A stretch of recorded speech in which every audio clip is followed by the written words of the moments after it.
Shalom, shalom. It's the brother Kalaya back again. All right, with another lesson. Prior to getting started, I like to give all glory, honors, and prayers unto Yahweh, Bahashim, Yahushai, Bahashim, Ruach HaKodesh. Double honors to the apostles and elders of Great Millstone. Peace and salutations to hopefully elect. Shalom. Okay, and this time I'm back with another one. Pretty much going into becoming a big fish, man. All right, and I'll explain what that means. Okay, so myself and a couple of other brothers down here in GMS New Orleans, we fish. Not as of late, but in the past we fished a lot.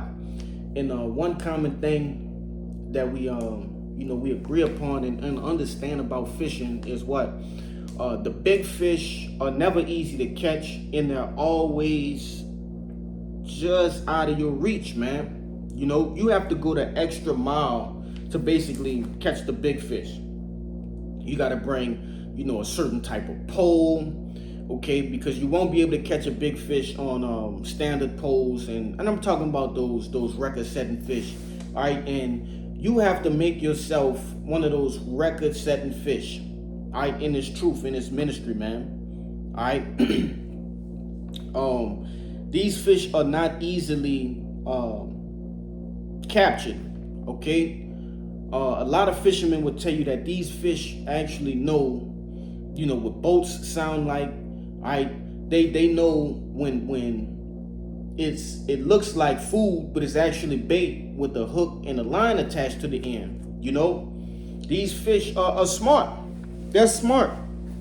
And one thing that this truth gives us is infinite amounts of wisdom, in which we are we should definitely have our wits about ourselves, okay, while being out roaming amongst the dead, man. Which is obviously going into these these wicked ass people, right? And these 2/3 and things of that nature. But Salaki, I'm looking for a particular precept. I think I passed it up.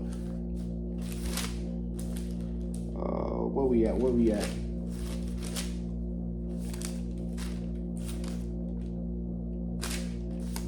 I'm right here on it. Yep, here we go. The book of Matthew chapter 10 and 16. And it reads, "Behold, I send you forth as sheep in the midst of wolves.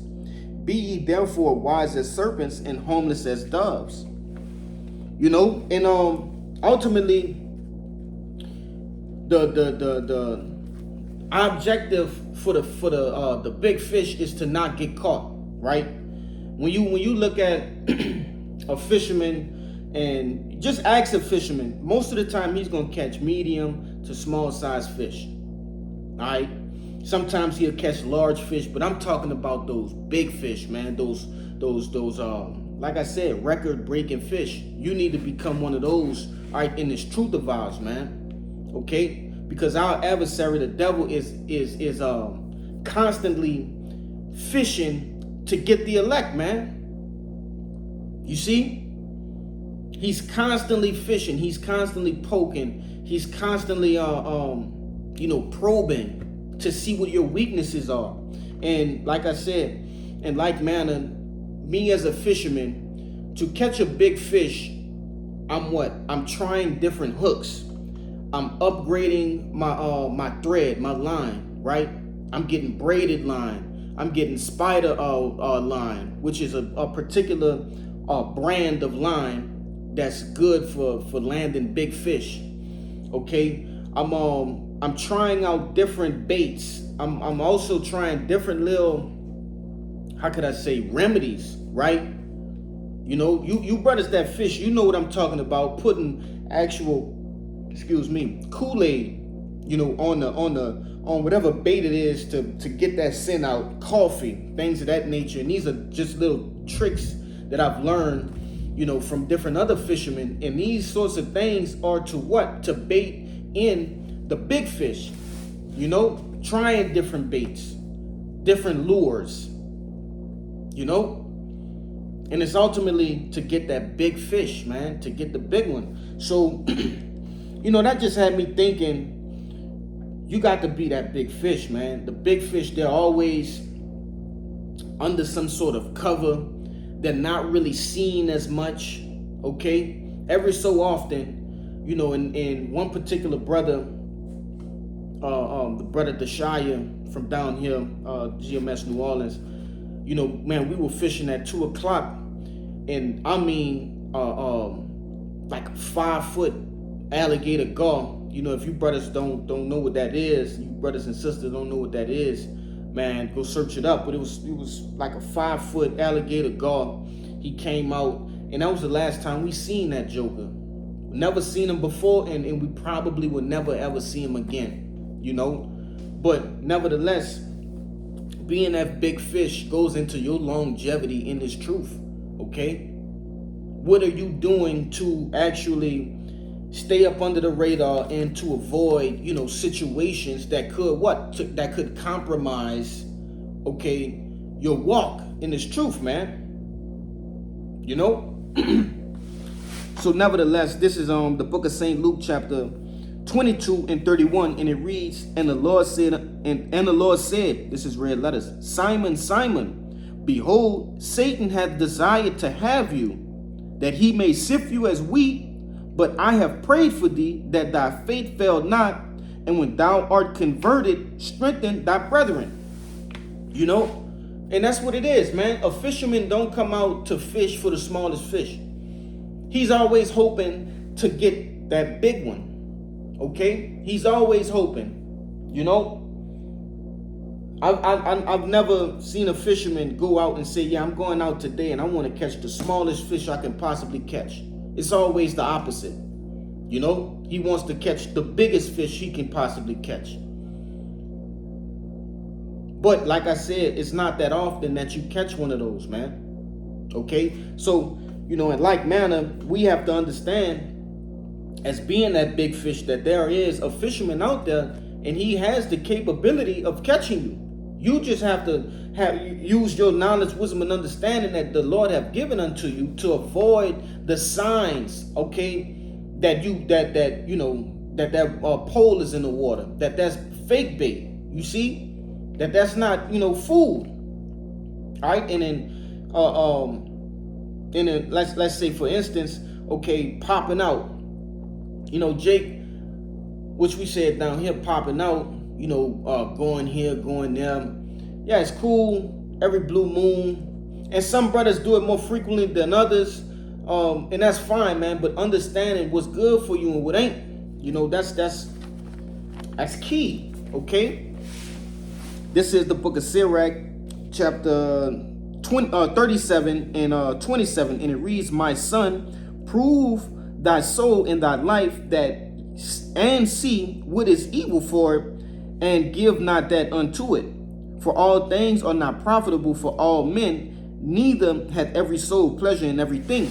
You see, so certain things that you might see another brother do, you can't probably do that, right? If it's proven to you that you're susceptible to falling out of the truth by doing this particular thing, it's best that you stray away from that.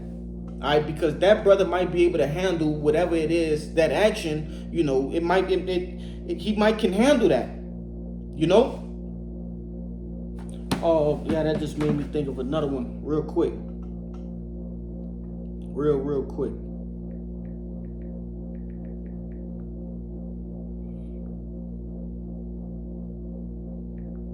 Shalaka, bear with me.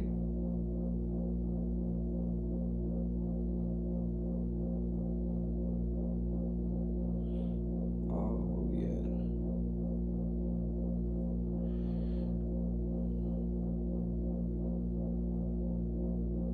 This the book of, where we at?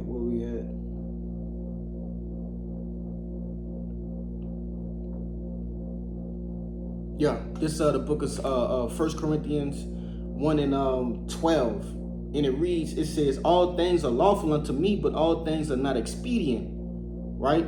And really that's the point, because we definitely practice and stand within the law, statutes, and commandments, all right, to the best of our abilities, pursuing the Judges 5 and 11, You see, Jake not out here doing no knucklehead shit on purpose, just going out and going flat out sin, right? Jake not doing that. The Lord will get rid of your ass, okay? Jake just going out and fucking committing adultery. You know, Jake going out and stealing and doing all sorts of manners of wickedness. Man, the Lord will kill your ass, okay? But, you know, Jake might do some shit. Jake might, like I said, pop out, might go shoot pool, have a few drinks. All right, those things, yeah, they are lawful, but sometimes they ain't expedient, right? And even for myself, I'm still working on finding a balance with certain things of that nature, okay? Some brother shit is drinking, okay? Some brother shit is playing the game. You see? Hey, different, fuck, going to the gym, working out, you know? All of these things fall into the category, yes, they are lawful, but find your balance into it, okay? And that's what the big fish have over the you know, all the other fish, man. They have a balance, they have an understanding. I can't be seen too much, okay?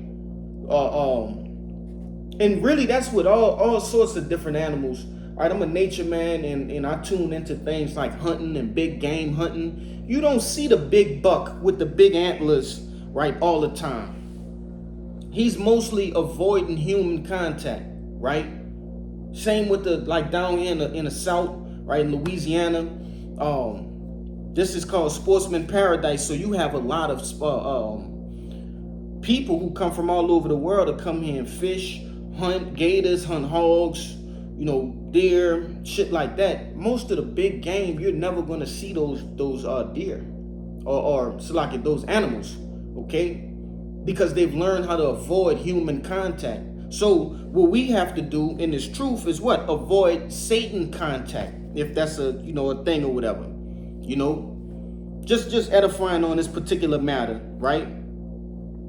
But I'm gonna read it again. It says, Sirach 37:27, my son, prove thy soul in thy life, and see what is evil for it, and give not that unto it. For all things are not profitable for all men, neither hath every soul pleasure in everything. You see? But I had two more written down. We'll grab them and get up through them, man.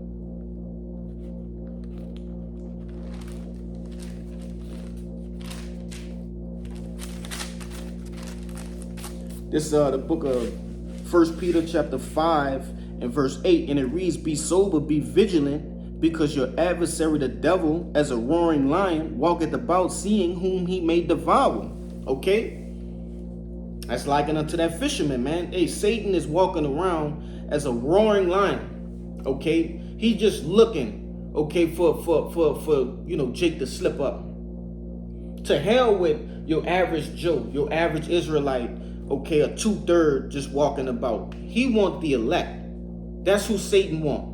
Yeah, he get like us, and you know, the water y'all by Shem Shah for putting this topic on my mind, because yes, I'm always satisfied with catching a fish, whether it's big or small, you know, medium or large, right? As a fisherman myself, you go out for the game, for the hunt, but my true desire is always to get those choice fish, right? You know, I'm always seeking for that. And that's how Satan is. Satan don't go out and like I said earlier, I'm going out for a small fish today. No, he going out with the intent of catching one of the elect, man. That's what he's trying to do. That's why the scriptures tell you, prepare yourself, man. All right, Sirach, the second chapter. You know, first verse. If you come to serve the Lord, prepare yourself, man. Because what? Like, I'm going to read it again. 1 Peter 5 and 8. Be sober, be vigilant, because your adversary, the devil, as a roaring lion, walketh about, seeking whom he may devour. That's why. Prepare yourself. You will be tried.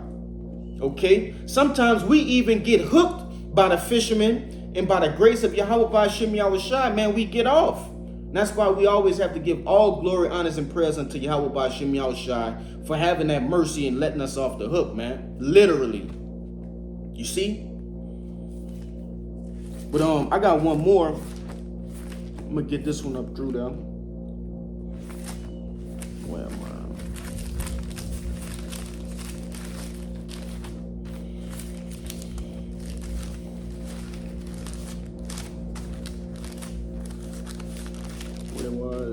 Ecclesiastes 10 and 8, and it reads, "He that diggeth a pit shall fall into it, and whoso breaketh an hedge, a serpent shall bite him. Whoso removeth stones shall be hurt therewith, and he that cleaveth wood shall be endangered thereby." But nevertheless, the point is what? Verse 8, the latter part of verse 8, "And whoso breaketh an hedge, a serpent shall bite him." You see? So, you know, when you step out of the hedge, which the hedge represents the protection, that Yahweh Ba'ashem Yahushua has given us, which really is ultimately boils down to what? The knowledge, wisdom, and understanding. Because he's given us, like I read in the book of Matthew, the 10th chapter, okay? He's given us the understanding that there is an enemy, there is someone that is actively pursuing your life, okay? Pursuing your crown, you see?